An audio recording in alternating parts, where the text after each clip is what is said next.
அனைவருக்கும் வணக்கம். Hello everyone. இந்த வீடியோவில் ரொம்ப டேஸ்டியாக ரொம்ப ஹெல்த்தியான மருந்து குழம்பு ரெசிபி தான் செய்ய போகிறோம். அட்லீஸ்ட் வாரத்தில் ஒரு வாட்டியாவது இந்த குழம்பு எடுத்துக்க ட்ரை பண்ணுங்கள். அப்போ தான் குழந்தைங்க பெரியவங்க எல்லாருக்குமே ஹெல்த் வைஸ் ரொம்பவே நல்லாயிருக்கும்.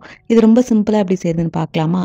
இது செய்கிறதுக்கு முதல்ல கடாயில் 1 டேபிள் ஸ்பூன் மல்லி விதை, 1/2 டேபிள் ஸ்பூன் சீரகம், 1/2 டேபிள் ஸ்பூன் கடுகு சேர்த்துட்டு இது கூடவே 1 டேபிள் ஸ்பூன் மிளகு, 1 இன்ச்சு அளவில் சுக்கை இடித்து சேர்த்துக்கலாம். இப்போ இது கூடவே ஒரு 4-5 பல்லு பூண்டை தோலோடையே இடித்து சேர்த்துட்டு இப்போ இது கூடவே கை ஃபுல்லாக கருவேப்பிலை இலைகளும் சேர்த்துட்டு எல்லாம் நல்லா ட்ரை ரோஸ்ட் ஆகி நல்லா ரோஸ்ட் ஆனதுக்கப்புறமா ஆற வச்சு அரைச்சி எடுத்து வச்சுக்கலாம். அடுத்ததாக அதே கடாயில் ஒரு 2 டேபிள் ஸ்பூன் அளவு நல்லெண்ணெய் சேர்த்துக்கலாம். நல்லெண்ணெய் தான் நல்லாயிருக்கும்.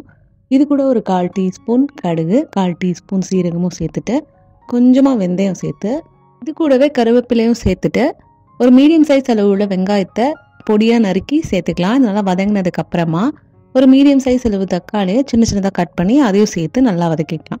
இப்போ இதெல்லாம் நல்லா வதங்கி வந்ததுக்கப்புறமா இதில் கொஞ்சமாக பெருங்காயத்தூள், ஒரு 1/4 டீஸ்பூன் அளவு மஞ்சள் தூள், 1 டேபிள் ஸ்பூன் அளவு சாம்பார் தூள் சேர்த்துருக்கேன். சாம்பார் தூள் இல்லைன்னா 1/2 டீஸ்பூன் தனி மிளகாய் தூள், 1 டீஸ்பூன் மல்லித்தூள் சேர்த்து எல்லாத்தையும் நல்லா வதக்கிக்கலாம். இப்போ இது கூட ஒரு 1/2 டீஸ்பூன் அளவு கல்லுப்பு சேர்த்துட்டு கூடவே ஒரு சின்ன நெல்லிக்காய் சைஸ் அளவு புளியை சுடுதண்ணியில் ஊற வச்சு கரைச்சி எடுத்து வச்சுருக்கேன். நீங்கள் நார்மல் பச்சை தண்ணிலையும் ஊற வச்சுக்கலாம். பட் ஒரு 1/2 மணி நேரமாவது ஊற வச்சிங்கன்னா தான் நல்லா ஊறி வரும். இப்போது அந்த தண்ணியை சேர்த்துட்டு கொதிக்க விடுவோம். இதில் நம்ம ஆல்ரெடி அரைச்சி வச்சுருக்க அந்த மருந்து பவுடர் இருக்குது இல்லையா, அது சேர்த்துக்கலாம். ஒரு 2 டீஸ்பூன் சேர்த்தா போதும். ஃபுல்லாக சேர்க்கணும்னு அவசியம் இல்லை. உங்களுக்கு எவ்வளோ தேவையோ அந்தளவுக்கு சேர்த்துக்கலாம்.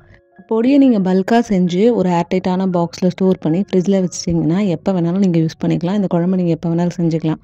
அவ்வளோதான். இப்போ பொடியை சேர்த்துட்டு கொஞ்சமாக தண்ணி விட்டு எல்லாத்தையும் நல்லா கலந்து உப்பு காரம் செக் பண்ணிவிட்டு மீடியம் ஃப்ளேமில் வச்சு நல்லா கொதிக்க விட்டோம்னா இந்த மாதிரி எண்ணெய் பிரிஞ்சு வரும்.